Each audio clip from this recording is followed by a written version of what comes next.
continue your discussion on preferential tax. Let's continue your discussion on preferential taxation. So we're done with senior citizens and PWD. So let's go to the third one, which is the Barangay Micro Business Enterprises or BMBEs. Okay, so let's take a look at our G sheets. BMBEs or Barangay Micro Business Enterprises, governed siya by RA 9178 or Barangay Micro Business Enterprises Act of 2002.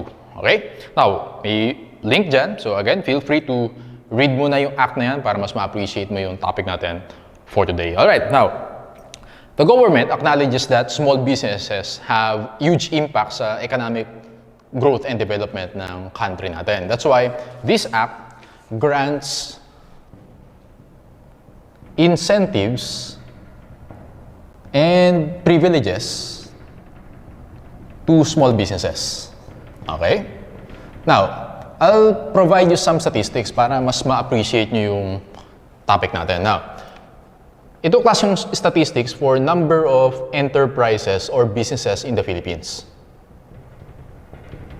Divided siya into 4. Okay? Meron tayong tinatawag na micro businesses, small, medium, and large. Okay? For micro, there's a total of 887,000 micro businesses in the Philippines. Sa small naman, 106,000. For medium, 4,000. And for large, 4,000. Alright? Ganyan karami. So now, for micro, yung 887,000 yan accounts for 88% of the total. Yung total niyan, 88% niyan, micro businesses. Alright? And yung tatlo na yung class, the micro, small, and medium, we call it the MSMEs. So familiar na kayo with MSMEs, accounts for 99% of the total businesses in the Philippines. So 1% lang yung large. Okay? So ganyan karami yung micro, small, and medium enterprises natin or businesses in the Philippines. And these MSMEs MSME contributes 63% of the total employment in the Philippines. Okay, so ganyan kalaking role niya sa economic development ng country natin. Alright?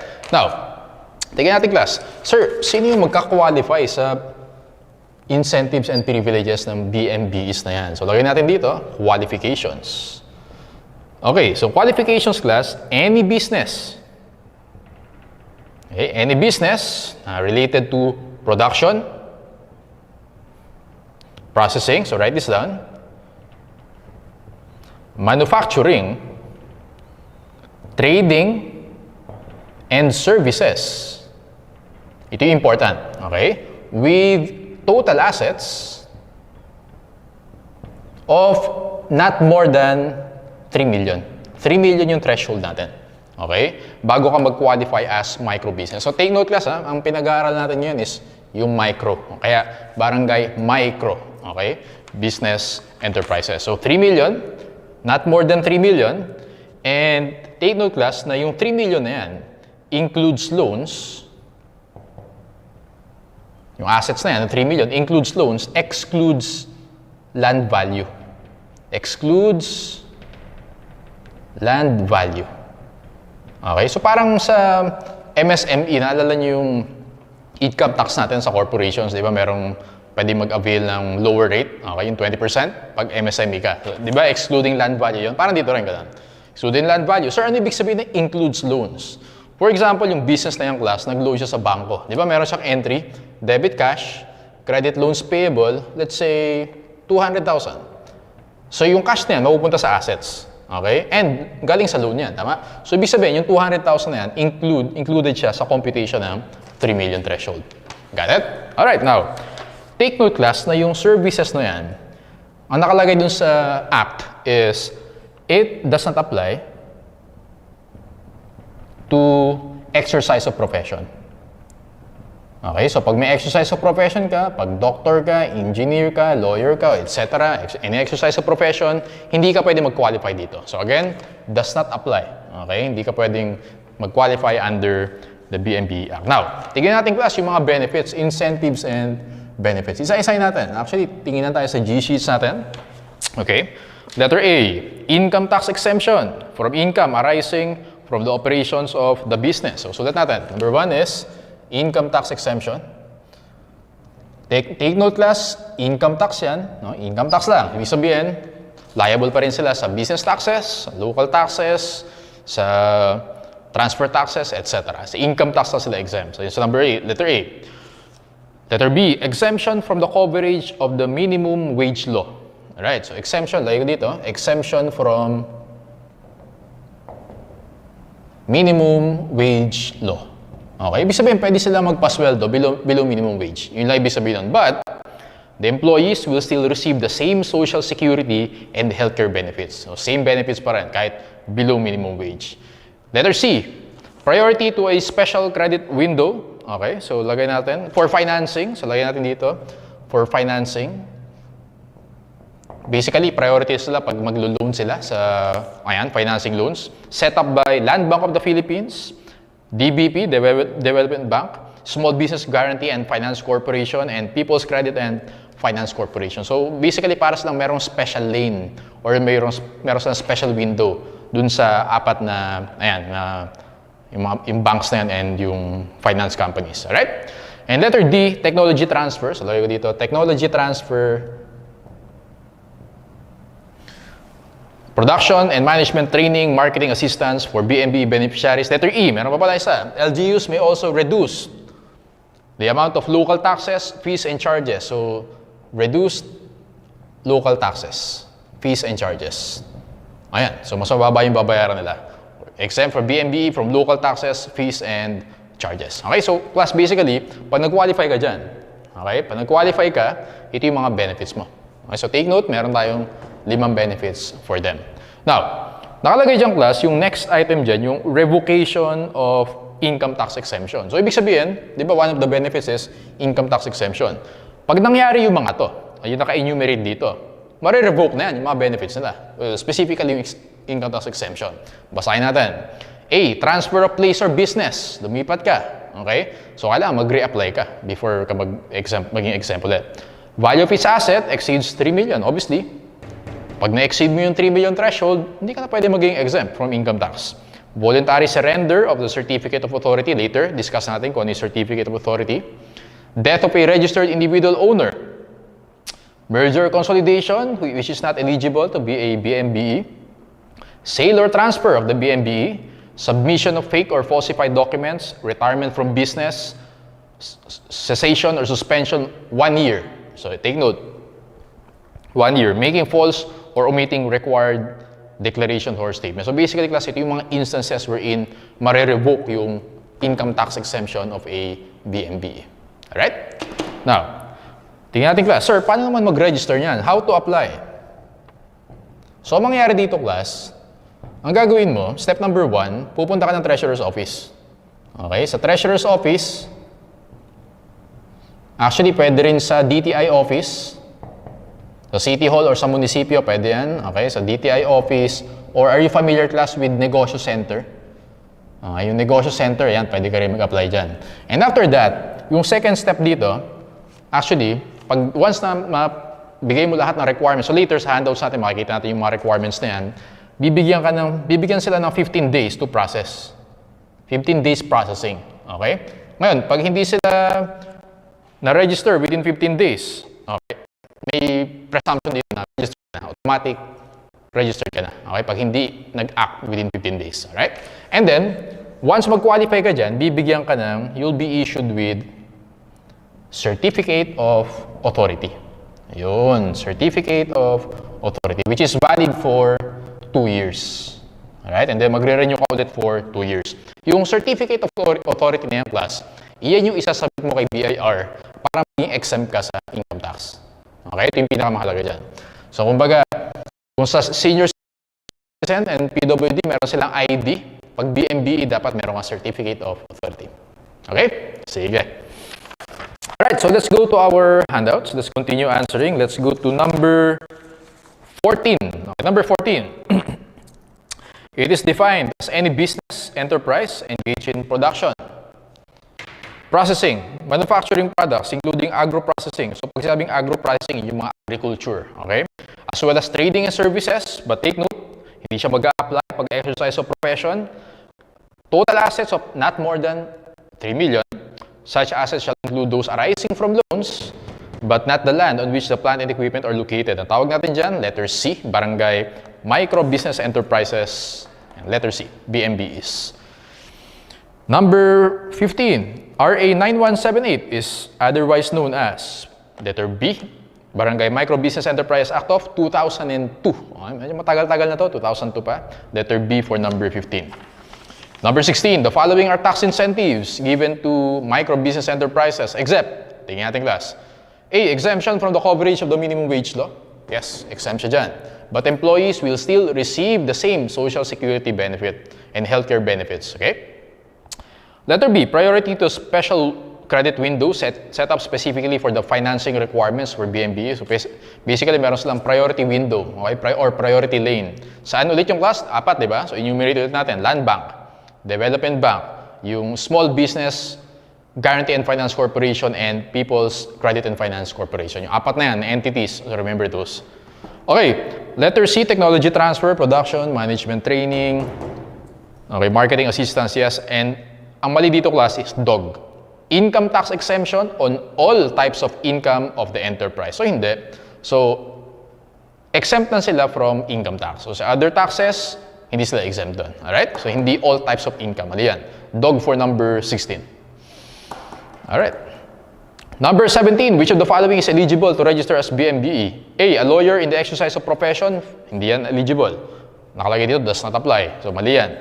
B, manufacturing business with local non-fixed asset of 10 million, nag-exceed ng threshold. So mali din yan. A trading business with a total asset of 3 million. Yes. Tanda mo, 3 million or less. Okay, 3 million or less. So C yung sagot natin. A branch of a multinational corporation, mali. Letter C for number 17. Let's go to number 18. To avail of the exemption from income tax, a BMBE must register with the BIR and submit the following documents except. Okay, so again, sabi ko kanina, yung certificate of authority, submit mo kay BIR yan, okay? Para proof na exempt ka talaga from income tax. As well as yung BOY and C. Okay, tingnan natin.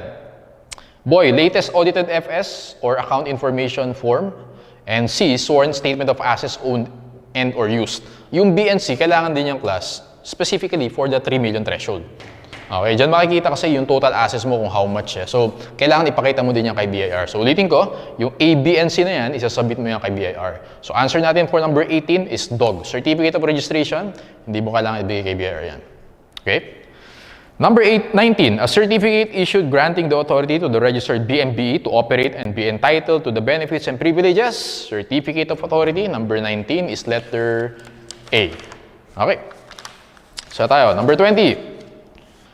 For BMBE purposes, the certificate of authority shall be effective for a period of 2 years. Renewable ulit for 2 years. Okay. Or renewable every 2 years. The concerned officer shall indicate certificate letter B for number 20, 2 years.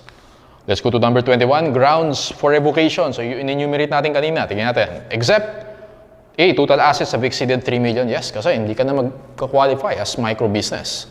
Letter B, submission of falsified documents. Nandun din sa list natin kanina. C, merger with an entity which is not eligible for a BMBE. Yung sagot dito class is DOG. Suspension of operation for more than or for, nakalagay dyan, 1 year. Doon sa listahan natin, letter H yan eh. Okay? Retirement from business, cessation, suspension of operations for 1 year. Hindi 6 months. Kaya for number 21, answer natin is DOG. Okay? So yun lang. Yun lang yung BMBE. So, ayan. So, nakailan na tayo class? Nakatatlo na tayo. Actually, mabibilis lang naman yung discussion natin. Marami lang, pero mabilis yung discussion natin. Okay? So, i-erase ko muna before we proceed to our next topic. I-erase ko muna para may space tayo. I think halfway na tayo. Tama? So, done na tayo sa BMBEs. Let's go to the fourth one, DTA. Sir, ano yung DTA? Double Taxation Agreements. Okay, so sulat ko muna class. Number 4 is DTA or Double Taxation Agreements. So sige, tingin tayo sa G-sheets natin. Ano ba yan nandyan, sir? Okay, so naglagay ako dyan class ng mga links sa DTA. So basahin mo yan para mas maging familiar ka. Pero actually, pag-uusapan natin today class, recall muna tayo. Naalala niyo pa yung resident citizen and domestic corporations, di ba? taxable sila globally. Okay, nagbabayad sila ng tax sa income nila sa Philippines and income nila abroad. And then, para maiwasan yung double taxation, di ba, ano yung remedy natin? Pwede nating, yung binayad natin abroad, di ba, pwede mong i-tax credit yon. Okay, or kaya pwede mong i-deduct as expense, or deduction siya. Tama? Naalala niyo yan? What else? Naalala mo, may limit A, limit B, yung per country, worldwide. Ayun, application yun ng double taxation agreement. Okay? What else? Naalala nyo class yung donors and estate tax discussion natin? Nakalagay doon. Okay, pag with reciprocity, exempt yung intangible properties. Familiar? Okay. So, with reciprocity, ibig sabihin class, meron tayong agreement with another country. Yun ibig sabihin nun.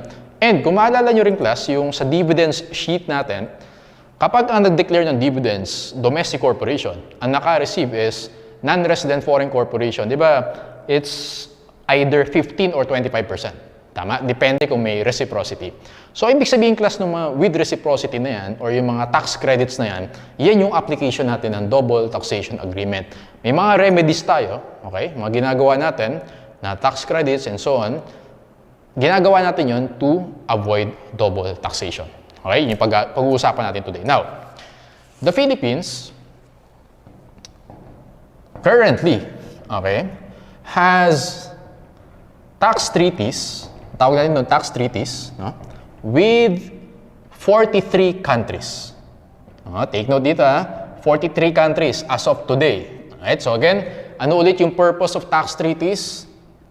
Again, isa lang, to avoid double taxation. Okay, yung tax treaties na yan, ibang tawag dyan, DTA, Double Taxation Agreement. Okay, so naglagay ako dito class ng link. So sige, open natin yan. Tingnan natin ha. Actually, una kong link na nilagay dyan is naandyan yung mga countries na meron tayong tax treaty. Okay? So ang una dyan, Australia. I think alphabetical yata ito. Ayan. So ang suggestion ko class sa inyo, open nyo yung isang sheet dyan kahit yung Australia. Pag inopen mo yan, okay, so it's 23 pages. Basically, ang title niyan, pag in-open mo yung Australia, Agreement between the Government of the Republic of the Philippines and the Government of Australia for the avoidance of double taxation. Ayun, and the prevention of fiscal evasion, blah, blah, blah. So, yun yung basis, yun yung basically yung content of our tax treaties. Alright? So again, i-browse mo lang siya, but basically class, yung mga tax treaties na yan, makikita mo dyan yung scope of agreement between the two countries, and then nandyan din class yung taxes na covered. Okay? Anong specifically taxes yung meron tayong treaty with another country? In this case, ang gawin natin illustration is Australia.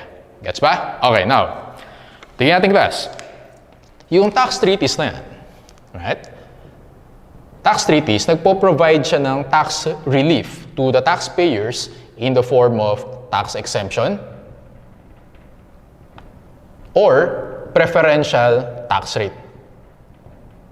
Ano yung example ng preferential tax rate? For example, yung kanina, na example ko, dividends, dineclare na domestic, naka-receive sa NRFC. Okay, instead of 25%, tama ba? Tingnan natin ulit kung ilang percent yun.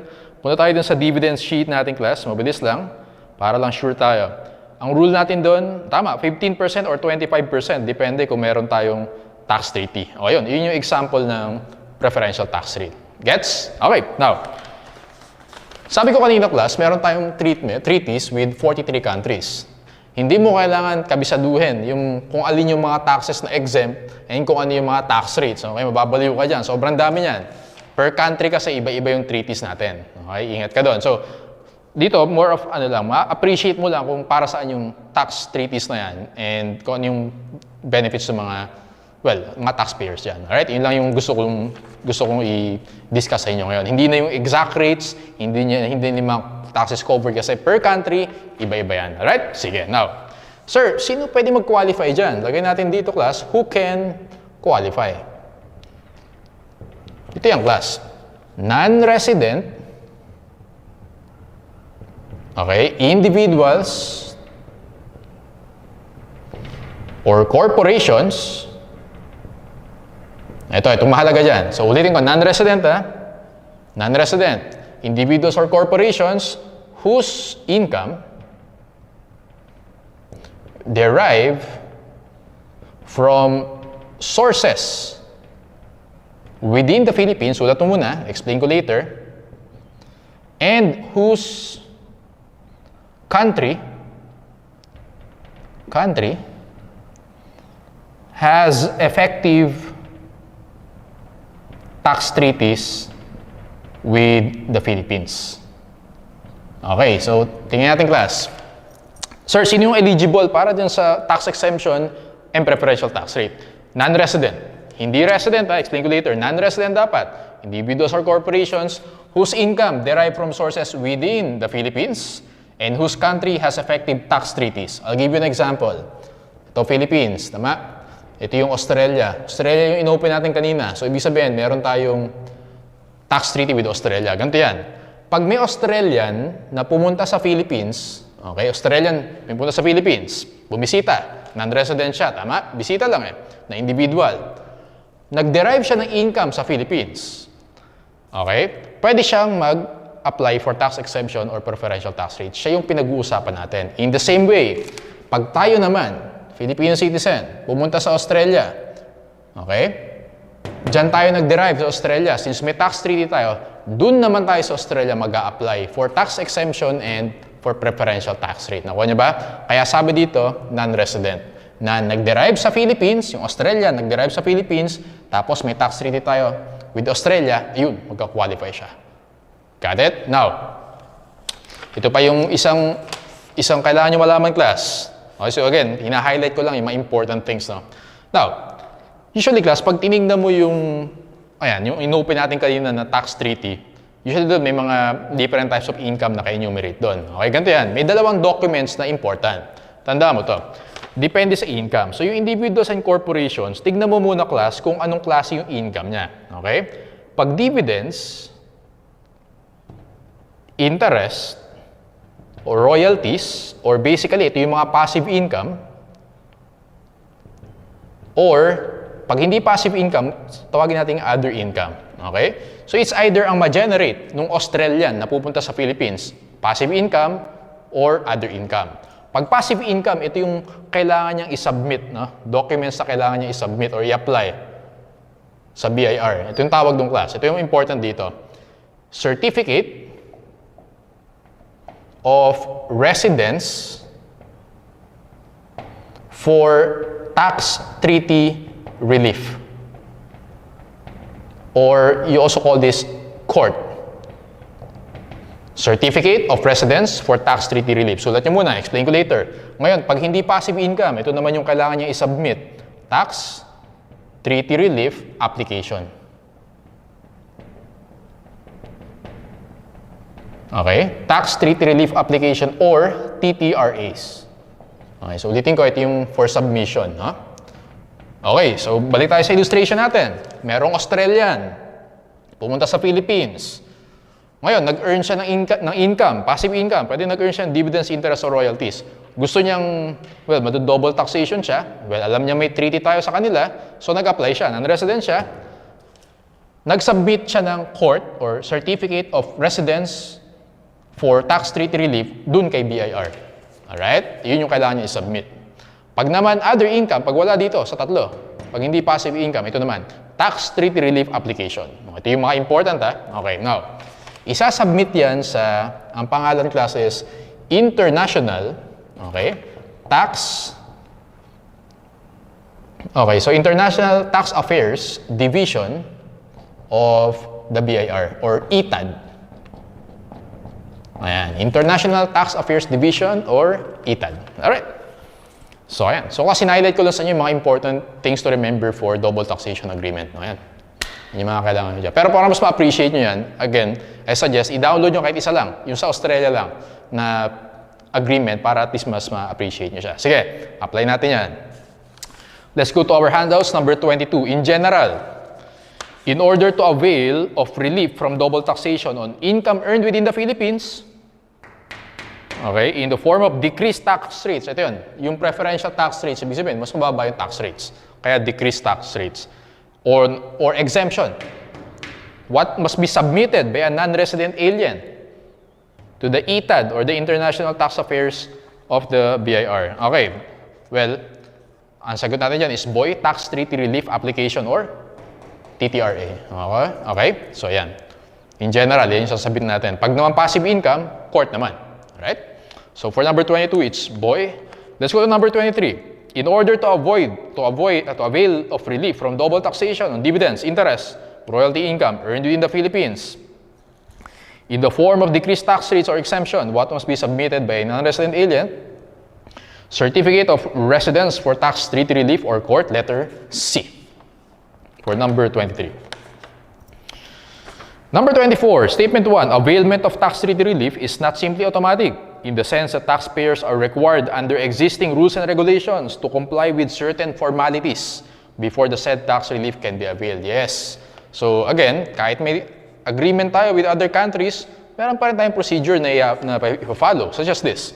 Kailangan natin mag-submit ng mga required documents na yan. Okay? So true for statement 1. Statement number 2. Securing a tax treaty relief ruling requires the filing of a formal request with the ITAD, International Tax Affairs Division of the BIR, stating the nature, mechanics, conditions of the specific transaction, together with various supporting documents which include documents executed abroad and thus requires certification and authentication. That's true for statement 2. Statement number 3, the processing of the application would normally take less than 6 months, although a longer timetable may apply if additional documents are requested. That's also true, okay? Letter C, 3 of the above statements are true. Let's go to number 25. Tama, 25 na tayo? Yes, number 25. I think last one na to for double taxation. Statement 1, non-resident individuals or corporations with income derived from sources within the Philippines and whose country has an effective DTA with the Philippines or their duly representatives may apply for tax treaty relief. Yes, that's correct. Statement number 2, for dividends, interest, royalties, the preferential tax treaties for these incomes shall be applied and used outright by the withholding agents upon submission of certificate, residence for tax treaty relief or court. That's also correct. And then statement number 3, all TTRAs shall only be submitted to the International Tax Affairs Division of the BIR or the ITAD. That's also correct. So for number 25, it's letter C. Alright, so we're done with DTA. Dalawa na tayo, PEZA and BOI. Let's have a short break.